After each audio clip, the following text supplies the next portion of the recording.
Good morning. In preparation for today's ceremony, please, if you have a phone on, please turn it to off or vibrate. We're going to have the color guard simply come down and place the colors, go have their seat, and then the choir will sing O Canada. Please stand.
Welcome, and thank you for those able to be here, fire, police, council, and to all those who are tuning into Taylor's Remembrance Day service on either Facebook or YouTube.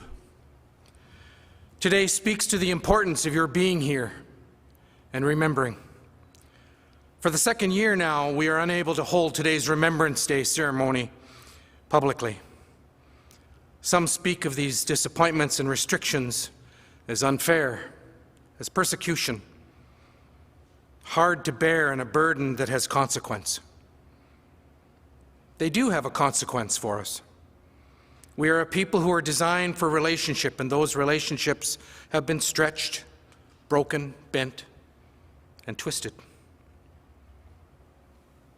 Families have been impacted, yet still tend to sit around the same table at the same time, free to voice their thoughts and their concerns. We remember today those who years ago were not sitting around their dinner table. We remember those today who are still not sitting around the dinner table with their loved ones. Today we remember those who have felt a call to serve their country, knowing that simple decision carries the cost of separation from loved ones at the very least, and for many, the final cost of never returning home to that same table again. It would be simple to postpone or cancel these services in the smaller towns, villages, and communities, and some have found that a necessity for many reasons. And I submit to you that this decision itself came at an emotional cost to everyone forced to make it. I cannot see that it would be an easy decision to make, and my heart breaks for those who found they needed to make it. Taylor and Council last year and this year have had to make the difficult decision to not open today to the public for attendance. Yet the men and women of our small town continue to hold today important. And to that end, continue to work out the best way to not only remember, but to bring that desire to remember to every person who tunes in, signs in, or opens Facebook or YouTube to be a part of this day through the virtual options available to us. So I would like to thank the District of Taylor for making today happen, and amid constantly changing requirements for how one is to gather within current expectations. Once again on this day, we pause to consider the mothers and fathers, the sons and daughters of Canada who gave their life on behalf of our country. And we also honor those same mothers and fathers, sons and daughters who are presently placing their lives in danger. But over time, we have found it is not just the soldier, but the police and the fire rescue workers and the paramedics of our community and our country as well who do this. It is not military engagements which we remember today. It is the person. It is the individual who places something else above their own personal well-being, working to ensure another's safety, care, or freedom above the real possibility of losing what they freely sacrifice for others. What would a suitable response be that might show recognition of the complete loss and sacrifice these people have given to the country? We can honor these men and women who gave and continue to give for their country. 2 minutes of silence, a mourning ceremony, a laying of a wreath in the remembrance of the past. They deserve much more. They deserve to be remembered, to be thanked for what they did, for what they do. They deserve recognition for the simple reason they moved toward the danger because they believed in the right to live and for others before themselves. Today, Remembrance Day is observed in countries such as Belgium, France, United Kingdom, and Canada, and others. We gather to remember the silencing of the guns as the armistice agreement was signed on November 11th, 1918 at 11 a.m. in the morning. Are we teaching our children that there was a cost to the life they enjoy today? Or have we begun to move so far away from that day and the memories of the soldiers who returned broken and deceased? Do we ourselves even remember and understand the true cost of freedom that we enjoy today? As we pause this morning in respect of those brave souls, say a prayer of thanksgiving for their sacrifice, and say a prayer of blessing and safety for those who continue today to place their lives out front in the battle to protect us. Pray to God for the wisdom and strength to live well in honor of these sons and daughters and fathers and mothers who died for us. Please pray with me. Father God, we often take the freedom provided to us for granted. Forgive us our apathy and our lack of appreciation for the cost of freedom.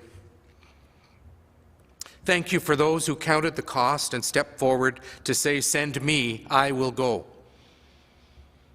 Today we recognize the cost to life and the choice our soldiers make to live and work in dangerous places, so we can live and work and play in safety. So others may also experience this same freedom because of their willingness to pay a price paid willingly by the men and women of today and the veterans of yesterday. This same strength of character is also displayed in those who daily step into the gap to keep us safe every day here in a free country: police, fire, and ambulance personnel.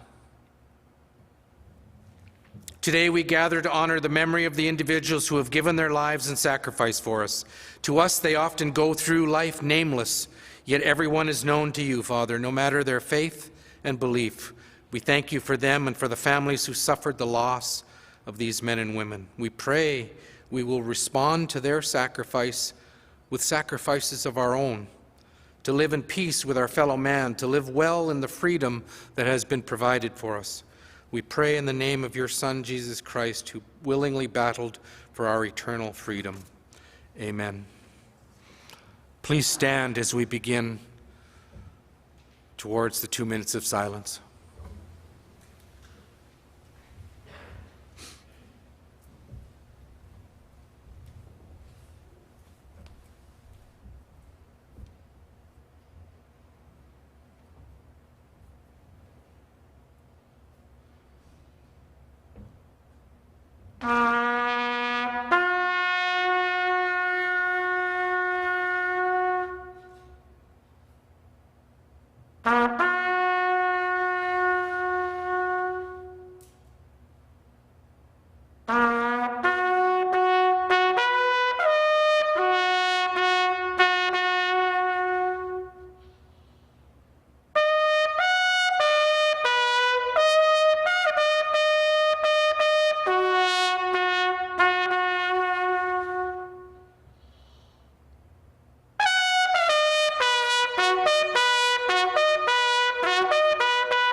You may be seated.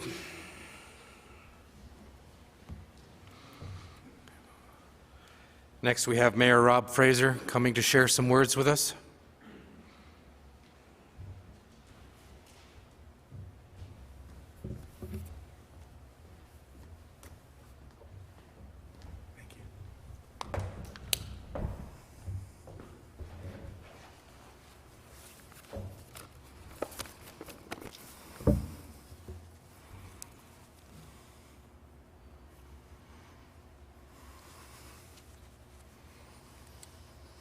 Good morning.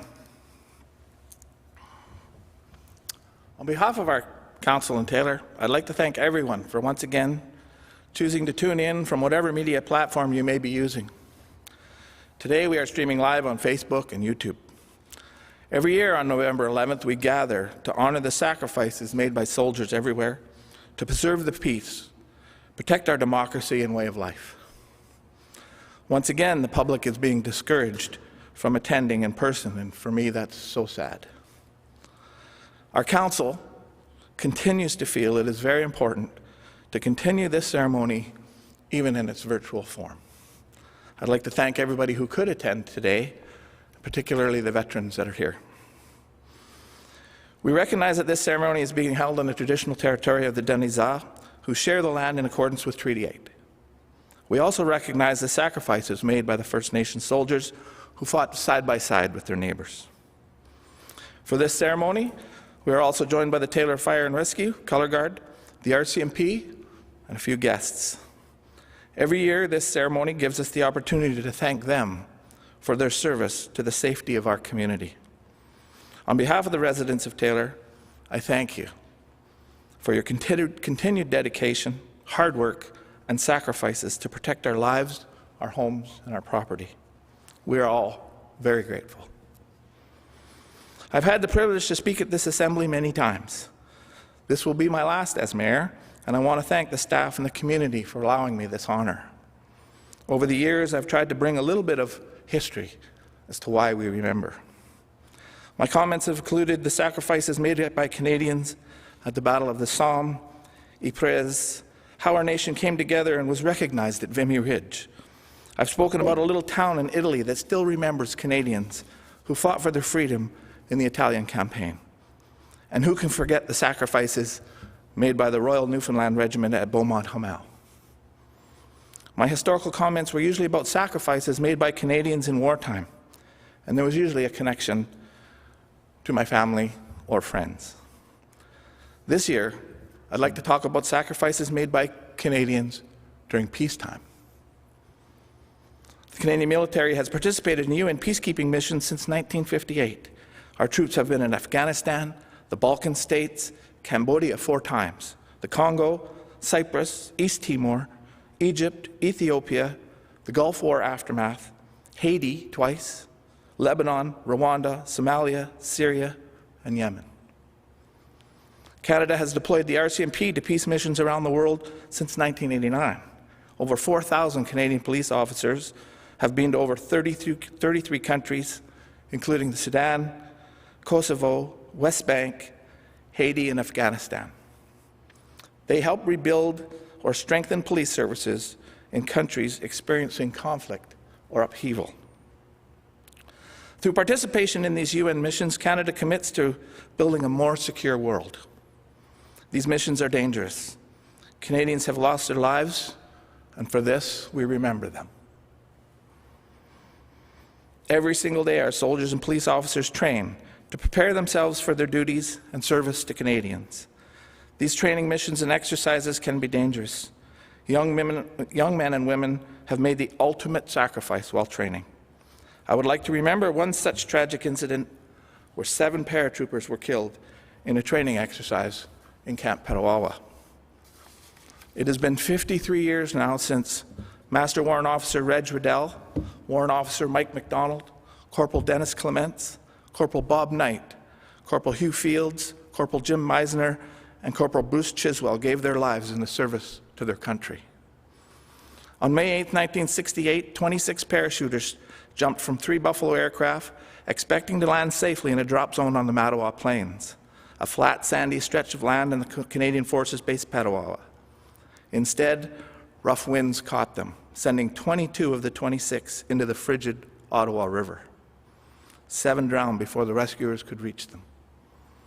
This incident started in 1967 when the Canadian military put 15 brand new de Havilland C-5 Buffalo aircraft into service. These are the same aircraft used for the search and rescue missions today, the ones that are painted bright yellow. The same characteristics that make this an excellent search aircraft, the ability to fly low and slow, land and take off from short, rough airstrips, also made it a very good aircraft for parachute training, supply drops, and other tactical tasks. The new Buffalo aircraft were used to exercise for the exercise New Shakedown. This exercise was designed to familiarize paratroopers and a number of jump masters with the new plane's features. Jump masters need to know everything about a plane in the event that something goes wrong when the paratroopers are exiting the aircraft. The jumpers were members of the 2nd Airborne Signal Troop based in Petawawa and the parachute section of the 1st Royal Canadian Regiment based in London, Ontario. 3 Buffaloes from the 429 Tactical Support Squadron in St. Hubert, Quebec arrived at Petawawa for a series of test drops beginning on Wednesday, May the 8th. There were going to be 3 drops on 3 days. They made the first jump in the morning of the first day. The winds were fine, but they rose in the afternoon and the second jump was canceled. It was known that the winds tend to die down after 4 o'clock in Petawawa, so command decided to wait, and the winds did die down. Around 8 p.m., the jumpers were on board as the plane took off from Bonachere Airfield south of Petawawa. The planes quickly reached the target position at 1,250 feet above the drop zone, and the paratroopers began to jump. The second in command was in the last plane and could see that the jumpers were heading for the water, and he gave the order to stop the jump. Still, 26 out of 60 jumpers had left the planes before the halt was called. 22 of them went into the river off Wagner's Point at a widening of the Ottawa River about 5 kilometers across, known as Alamet Lake.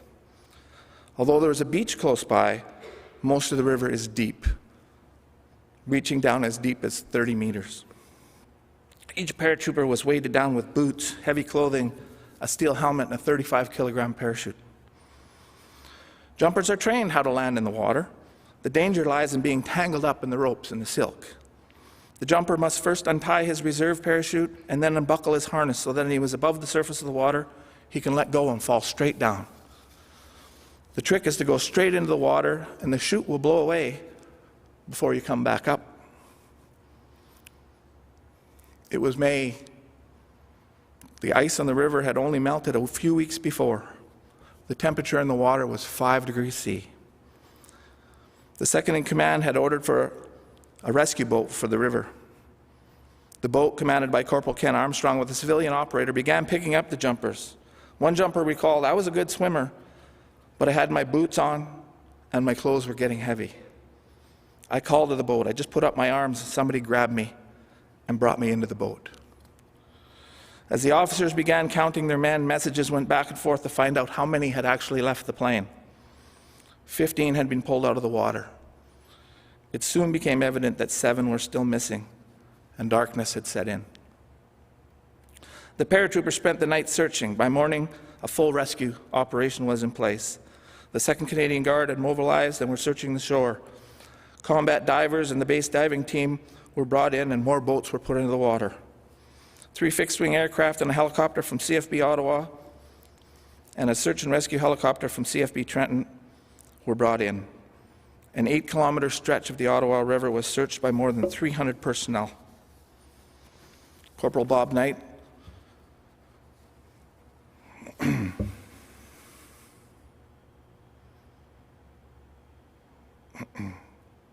The body of RCR Warrant Officer Mike McDonnell, 41, was found with his equipment intact. It was his 400th jump. Shortly afterwards, searchers found Corporal Dennis Clements of the 2nd Signal Squad and Master Warrant Officer Reg Riddell. Corporal Bob Knight was found the next day, May 10th. He had been attempting to escape from his chute when he drowned. Bob had 5 children under the age of 4, including 2 sets of twins.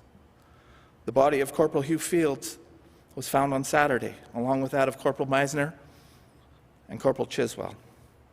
All of the 7 who were missing drowned. A week after the jump, a sunset ceremony was held on the Mattawa Plains. More than 1,500 troops and 1,000 civilians attended. Each deceased man's name, rank, regimental number were read aloud, followed by the phrase, "Died in the service of Canada," in both English and French. A board of inquiry was called into the accident, and the contents of its review were reported to the Ottawa Journal. No blame was laid. Winds were at acceptable level at both the aircraft and on the ground. However, there was an unexpected wind shear at about 600 feet that pushed the men eastward into the river. The inquiry made several recommendations, including flotation equipment, improved wind measuring equipment. The number of safety boats was increased. On July 14th, a cairn was erected and dedicated in an evening ceremony, and it's to that cairn that paratroopers, family, and friends return every year on the Sunday closest to May the 8th. This story continues with the trend of my comments every year because Corporal George Robert Fraser, my father, was one of those jump masters being trained that day. He was fortunate in that he was training and not jumping. But those 7 men, they were his friends. They were in his unit, and he will not forget them. They, as many before, gave the ultimate sacrifice in the service of freedom for their country. We will not forget them. Please do one thing today that teaches someone the importance of remembering. It is our generation's responsibility to pass along the importance of remembering the sacrifices made by so many Canadians. Sacrifices that to allow us to live freely. Free to make the choices we need to live productive and meaningful lives. Freedom is paid for with sacrifice. And our payment to those who made the ultimate sacrifice is remembering. I'd like to finish by thanking everybody who participated in today's ceremony. Wally, thank you. The Northern Lights Youth Choir, thank you. The Taylor Fire Rescue Color Guard, who will be placing wreaths on behalf of the folks who couldn't make it today, thank you. Lieutenant Dirksen, thank you for your message. The RCMP for your continued participation and protection. And finally, Sherry, who organized the ceremony today. Everybody who's watching, please feel free to come and place your poppy on the cenotaph this afternoon. Thank you very much.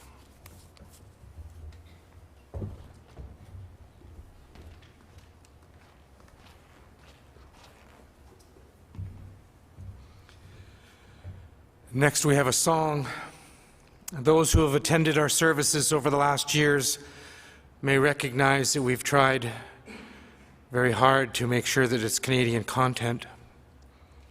Today's song you'll recognize as American United States content, but I would ask that you would listen to the words, because what this song refers to is the empty dinner table after the engagement. 2 days past 18, she was waiting for the bus in her army green, sat down in a booth in a cafe nearby, gave her order to a guy in a thin black tie. She's a little shy, so we gave her a smile, and she said, would you mind sitting down for a while and talking to me? I'm feeling a little low. He said, I'm off in an hour and I know where we can go. So they went down and they sat on the pier, said, I bet you got a girlfriend, but I don't care. I got no one to send a letter to. Would you mind if I send one back here to you? I cried, you'll never want to hold the hand of another guy too young for him. They told her, waiting for the love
Lord's Prayer said and the anthem sang, a man said, folks, would you bow your head for the list of the local army dead?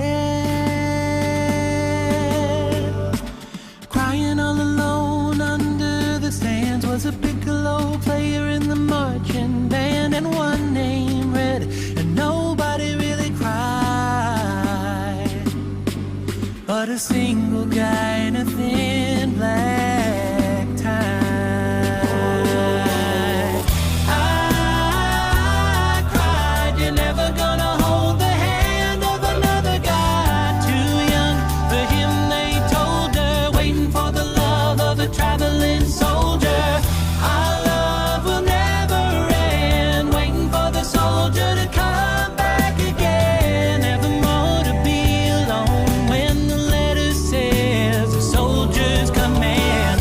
I cried, you're never gonna hold the hand of another guy too young for him, they told her, waiting for the love of a traveling soldier. Our love will never end, waiting for the soldier to come back again, evermore to be alone when the letter says a soldier's coming home.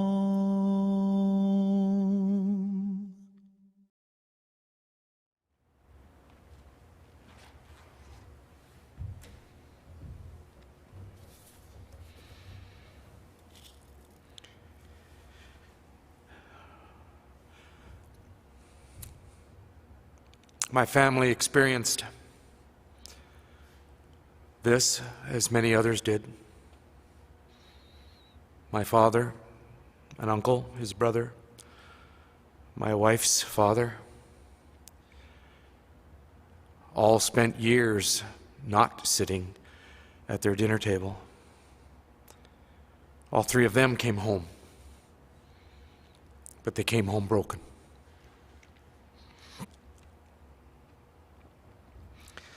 Although this is U.S. Postal Service and an American group, the context is played over and over and over again in families across this country. Dinner tables that are empty. Most nowadays will be filled again.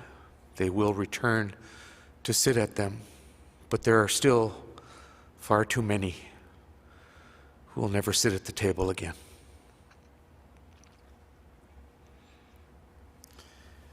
Ask Christine Dirksen to come up and share some words from the Taylor Fire Department and Rescue.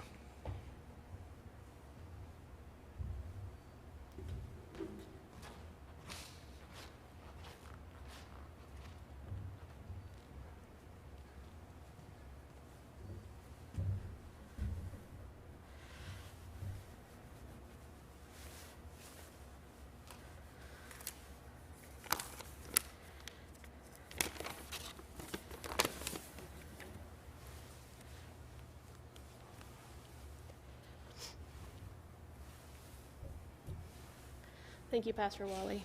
Thank you, District of Taylor. This is an absolute honor and a privilege for me to be speaking to you all today.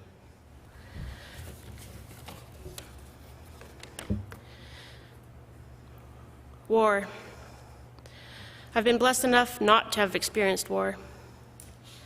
I've only heard stories, seen things on the news, or watched the latest Hollywood blockbuster battle while eating popcorn at the theater. I've never felt what it's like, and I think I like it that way. My great-grandfather, Francis Sidney Taylor, fought during the Great War, World War I. I never had a chance to meet him, but his stories live on in our family. At 29, he fought with the 16th Battalion of the Canadian Scottish Regiment, who trained for only 2 weeks in Vancouver before being shipped off to Liverpool and then over to France, where they eventually landed in Vimy Ridge. The stories he told were ones that most of us would never have to endure. Being a part of the Scottish Regiment, Their battle attire, of course, included wearing a kilt. When they were in the trenches, the bottom of the kilt would get so packed with mud that they'd have to use their knives to cut off the mud, and over time, their kilts would get shorter and shorter. After hearing that this was happening, the government finally issued and sent over some proper trousers for them to fight in, but it was a while before everyone got a pair.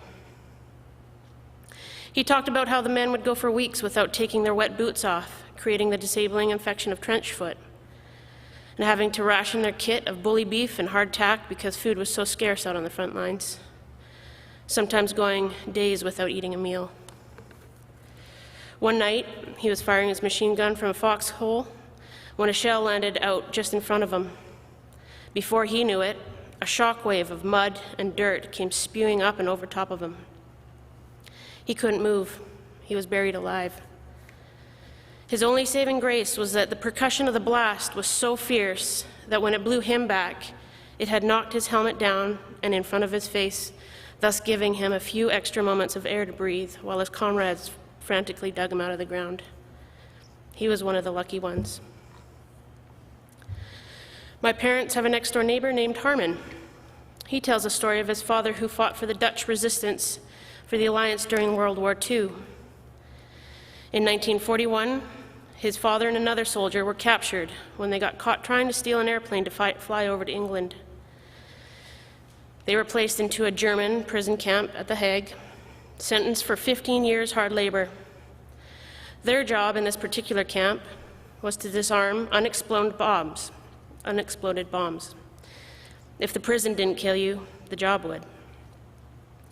At 27 years old, he finally was liberated from the prison camp in April of 1945. He weighed only 82 pounds. Due to the malnutrition and the disease he experienced in the camp, he ended up losing all of his teeth and contracted TB.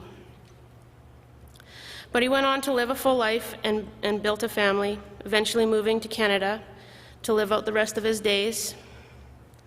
He wanted to pay tribute somehow to his liberators, the English, so he learned how to paint, and he painted this painting of Churchill to pay homage for his freedom.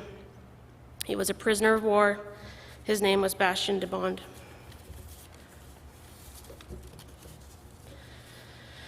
Lately, I've heard some opinions during these times we are currently in.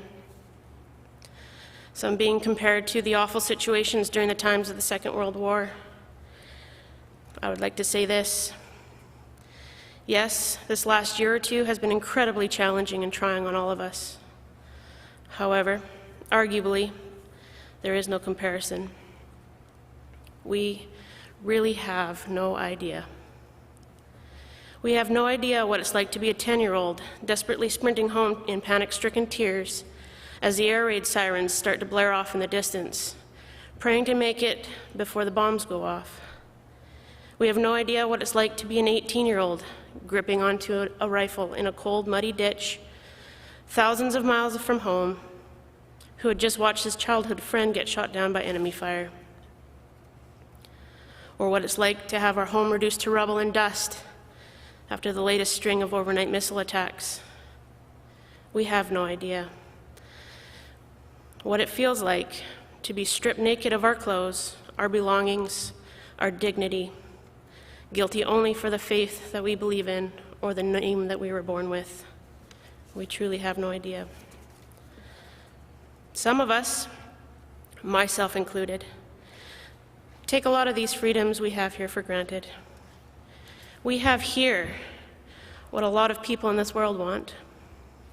Some even fight to the death just to have a taste of what free might feel like. And a lot of us here can't even fathom that. Me, for example, I'm a healthy 39-year-old woman who has an education, access to free health care, who owns her own car and her own company. I dress how I want, talk to who I want, and go where I want. I am a woman who gets to live out her passion for helping others and is privileged enough to do it as a firefighter within her own community. It's quite humbling to think that this isn't the case for millions of people in this world. And although I am incredibly grateful for these things, I must admit, sometimes I do forget.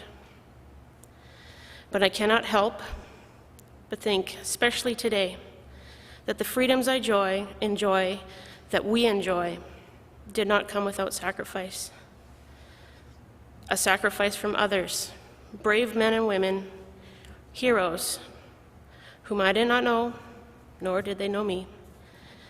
They courageously stepped up and signed up for battle over there to stop whatever it was from coming over here, to defend what we have as we know it. They fought for what they thought to be right, for a life without fear, for peace, for freedom. They fought for you. They fought for me. They fought for us. So, my friends, if anything today, out of all the days we've been given, take this day, just this one day, Remembrance Day, to reflect on what those brave soldiers who have gone before us have done for us and died for us, to be grateful for the lives that we have been given through their sacrifice, lest we forget.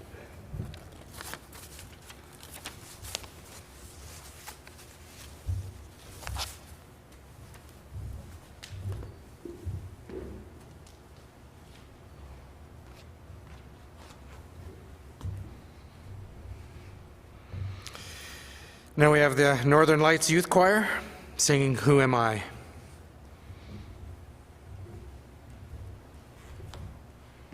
Having us today, our piece, Who Am I, was written by a Holocaust survivor named Ava Horbacher.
We now have a presentation to Bob Reed, a veteran, and I'll just ask them to come up and receive that. Thank you.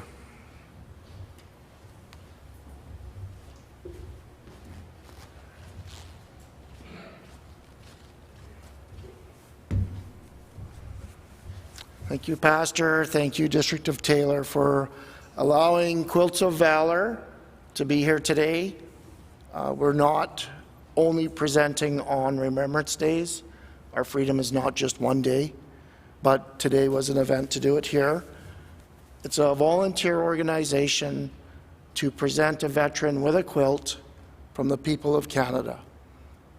If you want to get involved, you could talk to the crafty folks here in Taylor, or I'm with Charlie Lake Fire Hall, and they can get a hold of me. And if you have a veteran that you'd like to nominate, as Bob was nominated by his family, or if you'd like to volunteer to help quilt, you're more than welcome to get a hold of us.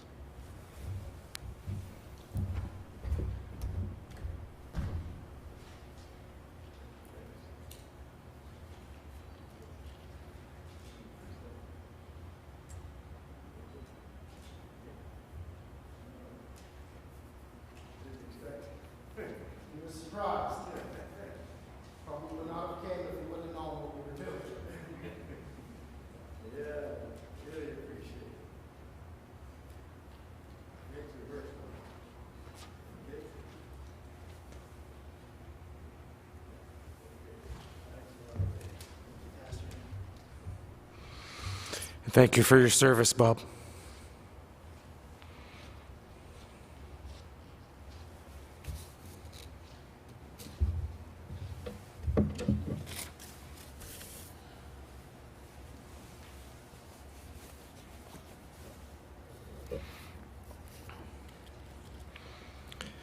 Peace Crossing Historical Society has had a project in the works since about the end of June, middle to end of June, where we were looking at marking the veterans that are interred in the Taylor Cemetery. This project began from a question from the elementary school here in Taylor, where they were wondering where the veterans were so that they could attend the cemetery and mark each one in thanking them posthumously afterwards for their service. Through the efforts of and the donations of time and finances through Enbridge, Big Utilities, Big League Utilities, Rumble Signs, and the District of Taylor, that sign is now up.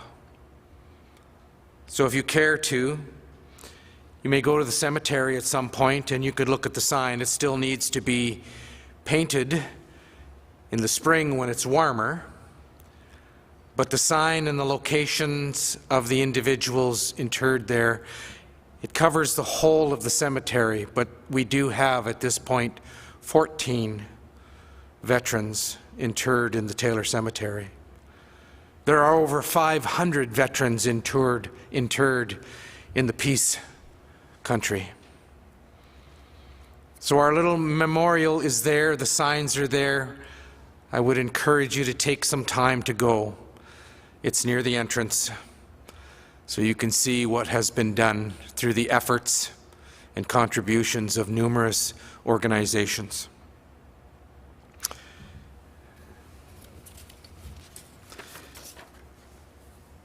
Our country, Canada, has a young history, actually, compared to other nations around the world. Yet Canada is remembered by many for what we did for them, for the freedom we helped give to them at a cost to our own persons and our own families. The truth is, freedom is not just a local endeavor that a country works at.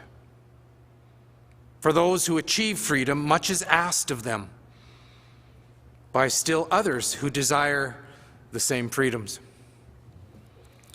Canada paid a cost many today do not remember. Stepping up and being counted as great for what we did for others, despite the cost to ourselves, both personally, locally, and nationally. Canada has the reputation of being a country of warriors who sought peace and were prepared to pay the high price required to achieve it. It is this which we dare not forget. The people, not the battles. The cost, not the directives. The choice, not the request to go. Today we remember all who gave and still give to the much larger cost of freedom. Those who believed and believe that freedom is something that is sought after, something that requires payment, were and are prepared still to be part of that payment for mankind, because it is so much larger than the individual. We must never forget our history. We must never allow our children to forget those who give and gave to the greater good. To remember is to strive to never repeat the past, to hold dear the statement, lest we forget. Today we had the song from Home Free that spoke to the hardship of someone dear to ourselves never coming home again. As I said, it was from the United States, but the idea and the reality of the song crosses over the borders of our different countries. The reality is this plays out over and over again in relation to the men and women who willingly answer and answered the call. Today, still, many do not come back. But I can say with certainty and through experience that if they do still return home, they return different. As I've said, often broken, having given all they could to something they believed in, lest we forget. There is a line from a movie called Taking Chance that goes this way. The line says, "For the fallen to not be forgotten, we must be their voice." There is one more line from that movie which I wish to leave with you today, along with the truth that we must never forget, that we must hold on to. It goes, "Without a witness, they just disappear." We, you and I, are their witness. Without us, they will simply disappear. Please stand once again as the color guard comes to lead us out to the cenotaph for the laying of the wreaths.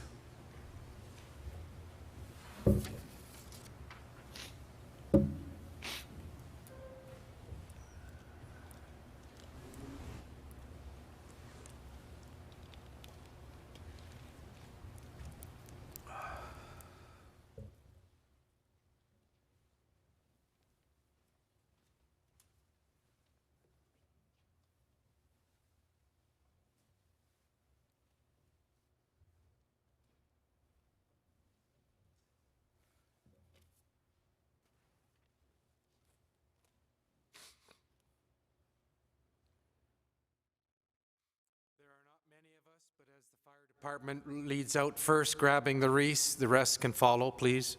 We'll meet you out there in just a couple of minutes.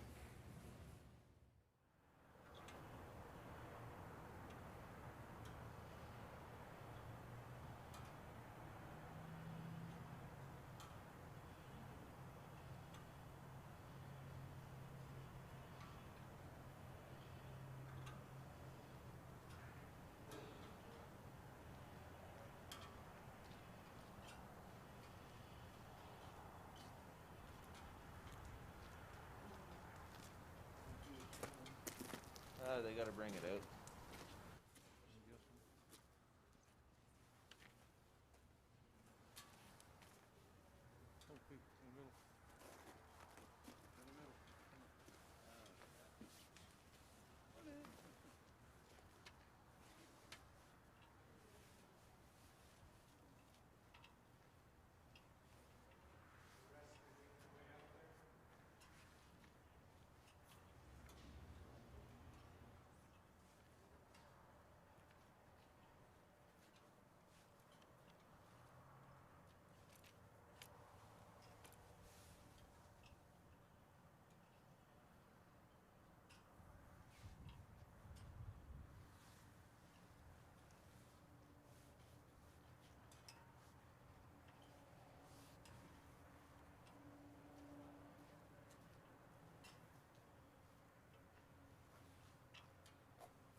Thank you for those who are joining us in person and digitally, virtually, as we lay the wreaths in conclusion of our Remembrance Day ceremony. For the Royal Canadian Mounted Police, for Her Majesty the Queen and the Government, in memory of veterans, the Fire Department.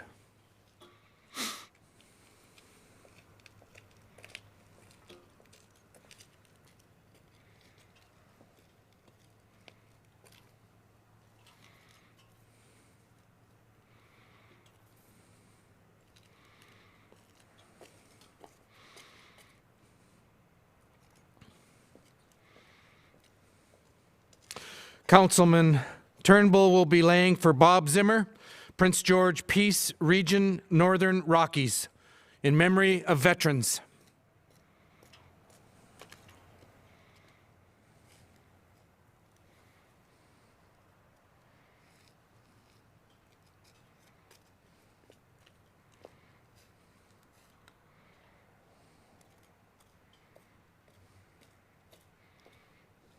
Mayor Rob Fraser for Director Karen Goodings, Peace River Regional District, in memory of veterans.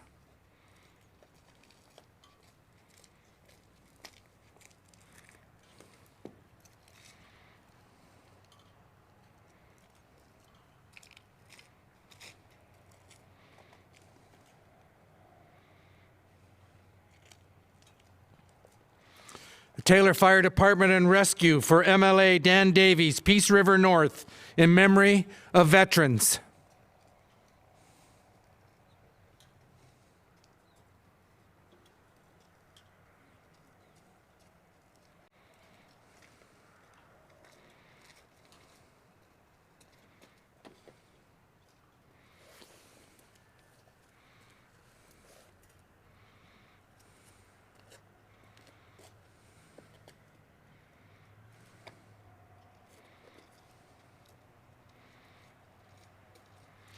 Mayor Rob Fraser, District of Taylor, in honor of all veterans.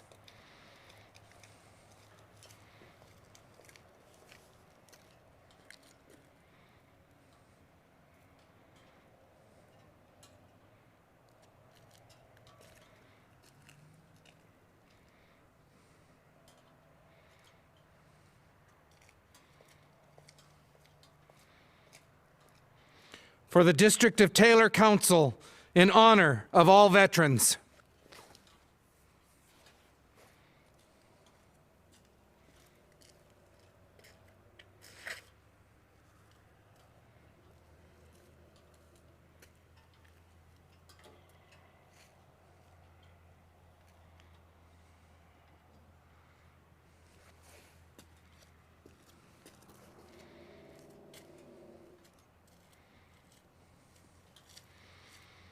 For Councillor Betty Ponto, in honor of all fallen, all of the wounded, and all who served in conflict.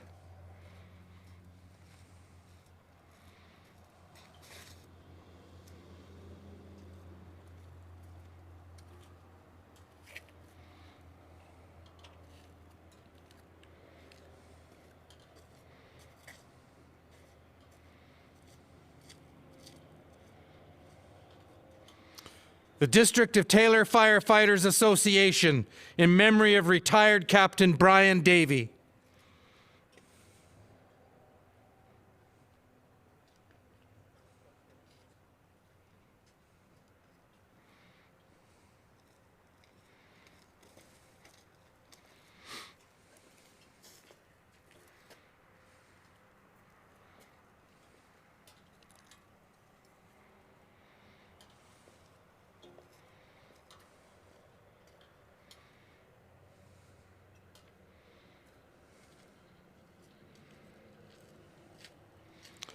The District of Taylor Fire Rescue, in honor of fallen first responders.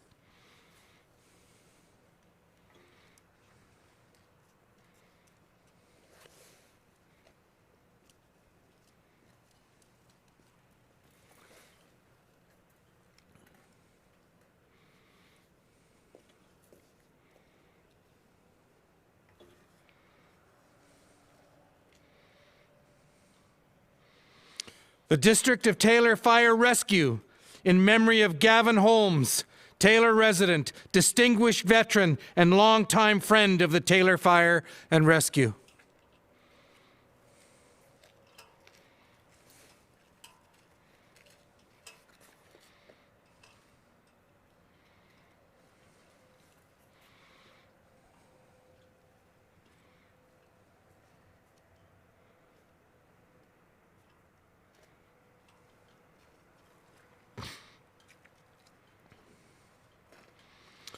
The Fire Department for the Pullman family, in honor of Gordon Pullman and David Freeman, veterans.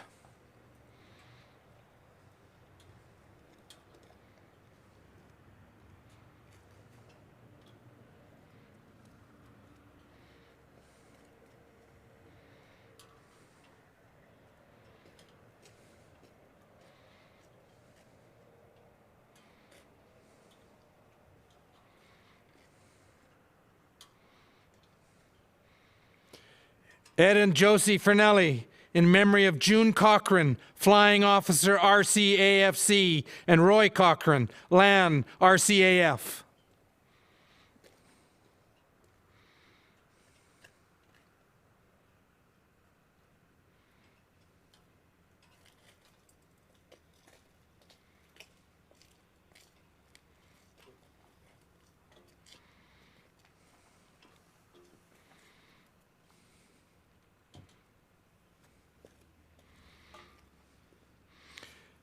Ed and Josie Fernelli, in memory of honor in memory and honor of those who never returned the same.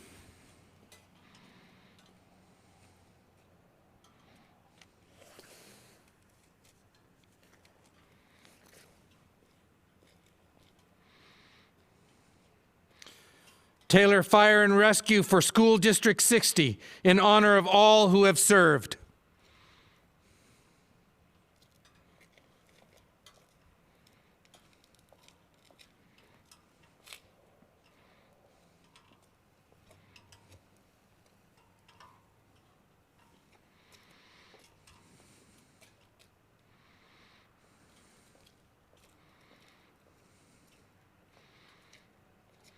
The Taylor Fire and Rescue for Beldonnell Women's Institute, in memory of all veterans.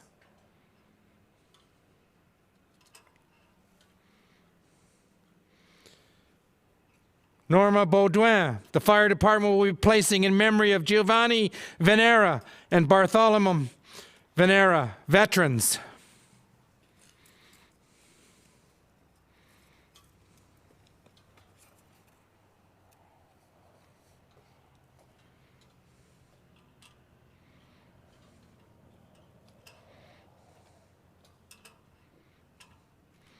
The Taylor Fire and Rescue will be placing for Ken and Sandra Jones, Matthew and Lori Edgar, in memory of Colonel Neil Alexander Robertson, veteran.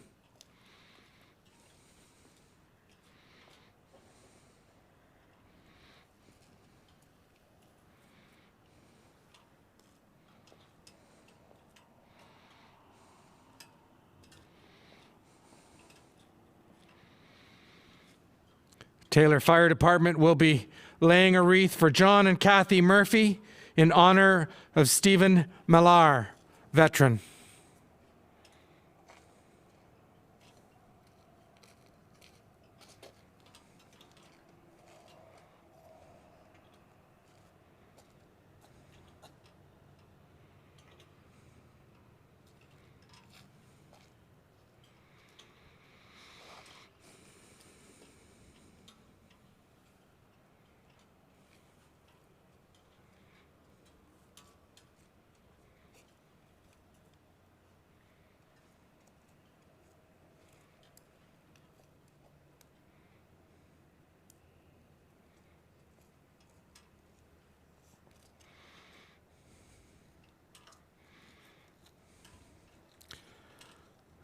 Please join me in prayer. Heavenly Father,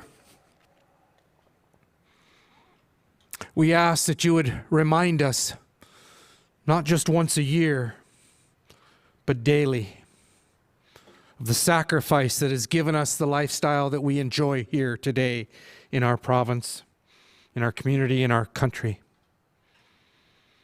Remind us that that comes at a cost,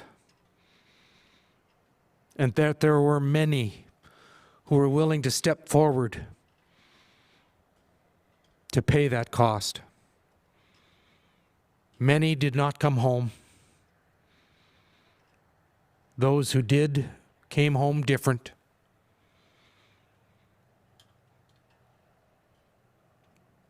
May we take to heart the words, lest we forget. Because we are the ones who remember them. We are the ones that keep them alive. Or else they're simply forgotten. Father, help us to never forget. In your heavenly and gracious name, amen. For those still available and wishing to, feel free to come up to the cenotaph and lay your poppy on the steps. We thank you for joining us today, and for all of those who put the effort and time into making today happen. God bless. Take care.